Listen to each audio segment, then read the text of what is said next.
Meine Damen und Herren, aus dem Studio der Lately Show in Berlin, das sind die Lately News. Alles andere da draußen sind nur Fake News. Fangen wir an mit den Nachrichten aus dem Inland. Berlin.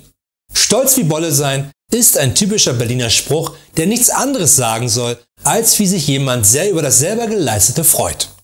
Und so wie Bolle freute sich auch bei der Präsentation seines neuen Firmensitzes in Berlin der Verkäufer toller Textilien, nämlich Zalando.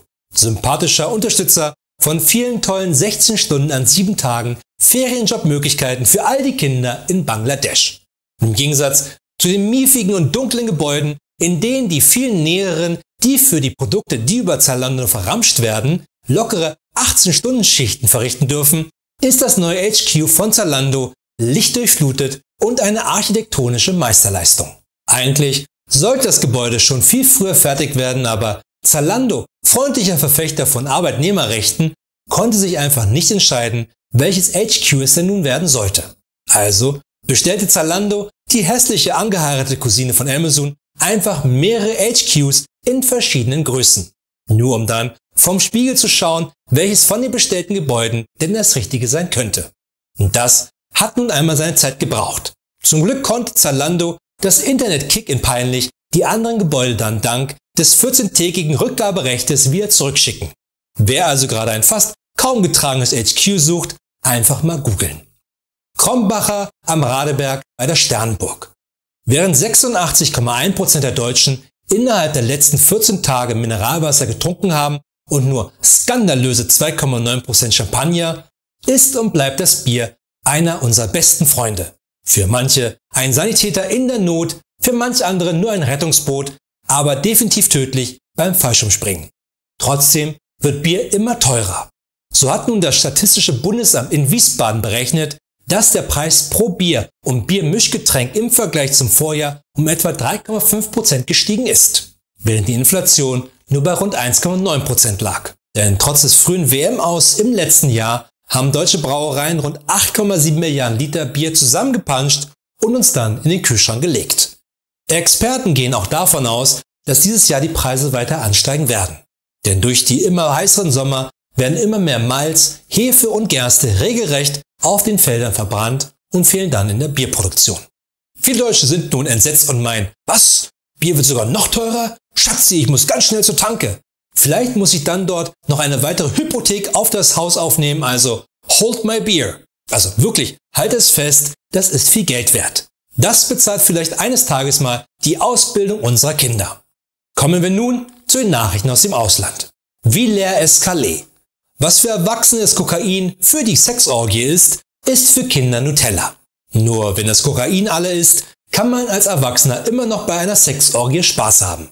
Nur bei Kindern ist bei einem leeren Nutella-Glas dann ganz schnell Schluss mit lustig. Und genau dieser Punkt könnte uns Eltern früher erwischen als die Testergebnisse von der letzten Sexorgie. Denn seit einiger Zeit wird das weltweit größte Nutella-Werk schon zum 2. Mal in diesem Jahr bestreikt. Und damit steht die Produktion von Nutella vollkommen still. Die Mitarbeiter von Ferrero fordern dabei unter anderem 4,5% mehr Geld und eine Prämie von 900 €. Nun hat sich der französische Arbeits- und Schokoladenminister Jacques Raffaello zu Wort gemeldet und meinte, Leute, sind wir hier alle Kinder? Schokolade muss trotzdem weiterhin produziert werden.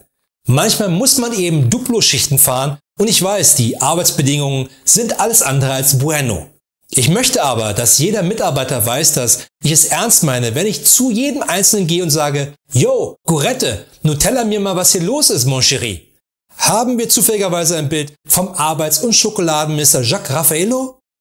Nein, sieht nicht parteiisch aus, der Regel. Ich meine Knabe. Wien. Wie Experten des UN-Büros für Drogen- und Verbrechensbekämpfung in Wien mitteilten, starben 2017 rund 585.000 Menschen direkt und indirekt durch den Konsum von Drogen.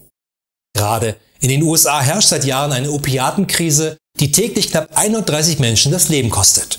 Aus dem UN-Bericht geht auch hervor, dass 2017 weltweit rund 271 Millionen Menschen Drogen konsumiert haben, was eine Steigerung von 30% zu der letzten Studie aus dem Jahr 2009 ist. So greifen alleine 188 Millionen Menschen auf Haschisch zurück. Und nur wenige machen das aus medizinischen Gründen. Zudem hat die Kokainproduktion ein Allzeithoch von 2000 Tonnen im Jahr erreicht, erklärte der anwesende Kokainbeauftragte der UN, Paolo Escobar, und meinte, also mit 2000 Tonnen Kokain, damit kann Keith Richards locker ein Wochenende Party machen. Boah, ich habe gerade so eine geniale Idee für ein Drehbuch, aber dafür brauche ich noch etwas von dem weißen Ideenpulver. Hast du welches? Hey, bist du ein Cop? Du weißt, wenn du ein Cop bist, musst du mir das sagen, wenn ich dich gefragt habe. Ansonsten zählt die Festnahme hier nicht. Und so bizarr wie der Auftritt von Paolo Escobar war, umso extremer war dann erst der Auftritt vom UN-Bierbeauftragten Dr. Sebastian Suffkopf. Und noch zum Abschluss, das Fake News Medium der Woche ist dieses Mal eindeutig das Digital Life Magazin. Es hat sich gezeigt, dass das Failing Digital Life Magazin nur vollgestopft ist mit Fake News. Heutzutage ist schon jeder ganz schnell out, wenn der eigene Hamster nicht mindestens 3 Instagram-Accounts hat und nicht auf Twitter trendet. Und da ich keinen Hamster habe, sondern nur einen Hund habe mit Sisu, die, seitdem mir alle Kardashians auf Instagram folgen, meine Anrufe mal wegdrückt, dachte ich mir, dass mein Digital Life unbedingt mal gepimpt werden müsste. Also so komplett. Neue Fotos, bessere Hashtags, witzigere Sprüche, eine neue Frisur oder, wenn wir schon dabei sind, warum nicht mich auch komplett austauschen?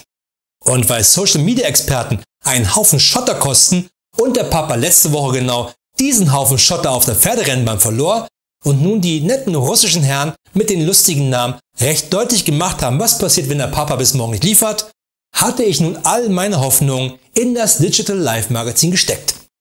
Und in wenigen Worten, ich bin sowas von am Arsch. Deshalb sei gewarnt, Digital Life Magazin, die dunkelgelbe Lately Fake News Karte an dich für 0 Hilfe und ich stehe ab sofort unter russischer Beobachtung. Das waren die Lately News. Wir sehen uns wieder am Dienstag. Und bitte nicht ins Gesicht, damit verdiene ich mein Geld. Ich habe das Lachen gehört, Dimitri, nicht cool. Und nicht vergessen, alles andere da draußen sind nur Fake News.